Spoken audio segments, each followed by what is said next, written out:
Hello dear students, welcome to English Textbook YouTube channel.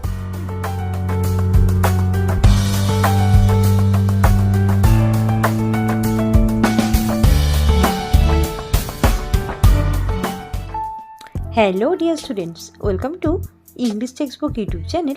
We make English easy. আমি অশোকা চলে এসেছি আরও একবার তোমাদের জন্য একটি নতুন টপিক নিয়ে। তো চলো দেখে নাও আজকের টপিক। তো আজকের ভিডিওতে আলোচনা করব একটি রিপোর্ট রাইটিং বিষয়ে। তো দেখো কি বিষয়ে রিপোর্ট। তো আমরা সকলেই জানি যে বিশ্বভারতী ইউনেস্কো ওয়ার্ল্ড হেরিটেজ হিসেবে স্বীকৃতি লাভ করেছে এবং এটি আমাদের একজন ভারতীয় হিসেবে সত্যি গর্বের বিষয়। তো আজকের ভিডিওতে সেই বিশ্বভারতী যে ইউনেস্কো বিশ্ব যে ঐতিহ্য সংস্থা বা ঐতিহ্য বিভিন্ন স্থানগুলো রয়েছে তা সেখানে স্থান পেয়েছে, তো সেই বিষয় নিয়ে একটি রিপোর্ট রাইটিং আলোচনা করব। তো চলো আমরা এই রিপোর্ট রাইটিংটি স্টেপ বাই স্টেপ শুরু করছি। So let's get started. তো ফার্স্টে যেমনটা তোমাদের কাজ সেটা হচ্ছে তোমরা কী বিষয়ে রিপোর্টটা লিখছো সেটা কিন্তু আগে লিখতে হবে।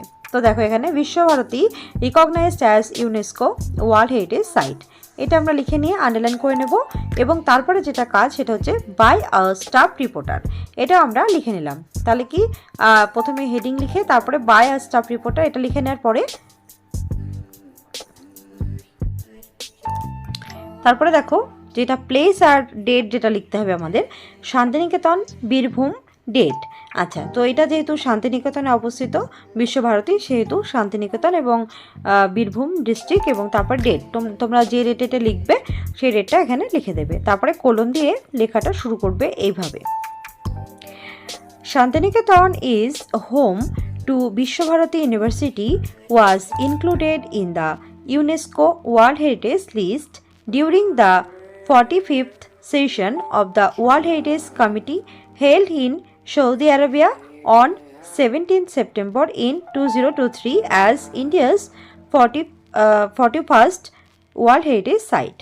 তো যাই হোক, তো এটা আমি দেখো ভেঙে তোমাদের অর্থটা করে দিচ্ছি, তাহলে তোমরা বুঝতে পারবে যে শান্তিনিকেতনে যে বিশ্বভারতী ইউনিভার্সিটি অবস্থিত, তো সেটি যে এই ইউনিভার্সিটি ইউনেস্কো যে বিশ্ব ঐতিহ্য যে রয়েছে তো সেখানে স্থান পেয়েছে।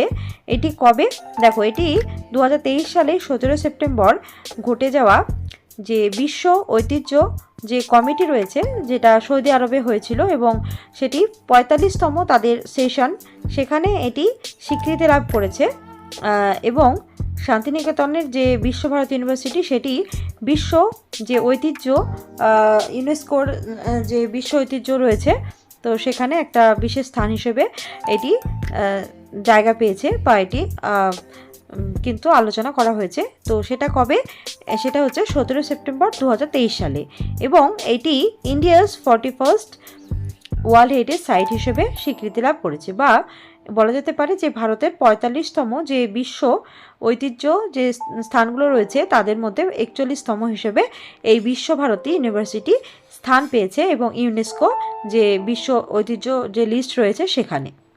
আচ্ছা, তো এই বিষয়টা সম্পর্কে প্রথমেই বলা হলো প্রথম লাইনে যে কি বিষয় নিয়ে আলোচনা, তো সেটা হচ্ছে প্রথমে বলা হলো। আচ্ছা, এরপরে লাইন দেখো, the desire for this recognition was prepared by the Archaeological Survey of India with key contributions from conservation architect Narayan লাম্বা।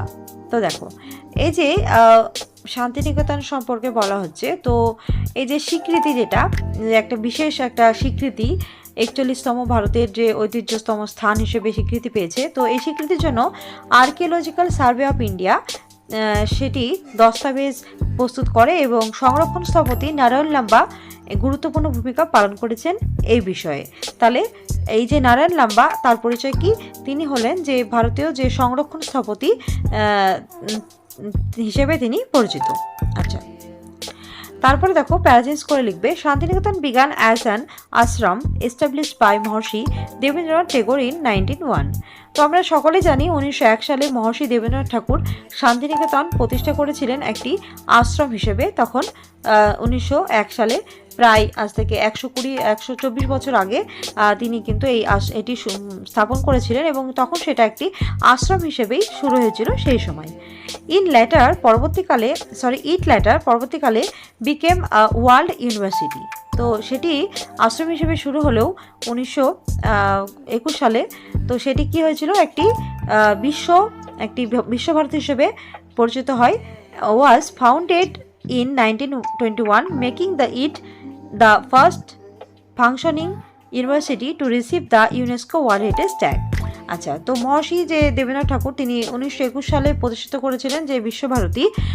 তো 1901 সালে তিনি প্রতিষ্ঠা করেছিলেন আশ্রম হিসেবে, কিন্তু পরবর্তীকালে সেটি 1921 সালে সেটা বিশ্বভারতী হিসেবে প্রতিষ্ঠিত হয় এবং এটি একটা বিশ্ববিদ্যালয় নামে পরিচিত করা হয় এবং এটি ইউনেস্কো থেকে ঐতিহ্য স্বীকৃতিপ্রাপ্ত প্রথম কার্যকরী একটি বিশ্ববিদ্যালয় হিসেবে স্বীকৃতি লাভ করে।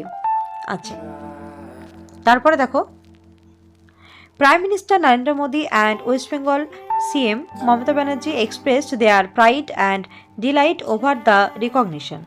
আচ্ছা, তো একটি ভারতের জন্য আগেই বললাম যে এটি একটা গর্বের বিষয় যে শান্তিনিকেতন যে একটি ভারতী বিশ্ববিদ্যালয় সেটা ইউনেস্কোর একটি বিশ্ব ঐতিহ্য তালিকায় স্থান পেয়েছে। তো এই জন্য প্রধানমন্ত্রী নরেন্দ্র মোদী এবং আমাদের সম্মানীয় প্রধানমন্ত্রী নরেন্দ্র মোদী এবং অবশ্যই সম্মানীয় যে পশ্চিমবঙ্গের যে মুখ্যমন্ত্রী মমতা ব্যানার্জি, তারা কিন্তু এই বিষয়ে বিশেষ গর্ব এবং আনন্দ প্রকাশ করেছেন, যা highlighting it as a global symbol of India's rich cultural heritage. তো যেটি ভারতের যে সাংস্কৃতিক ঐতিহ্য রয়েছে, ঐতিহ্যের একটি বিশ্বব্যাপী প্রতীক হিসেবে চিহ্নিত হয়েছে এই শান্তিনিকেতনের বিশ্বভারতী বিশ্ববিদ্যালয়। তো এই জন্য এটা সকলের জন্য একটি গর্বের বিষয়। So that's all for today. Do like, comment, share and subscribe our channel English Textbook for more videos. We will meet with another video very soon. Thanks for watching.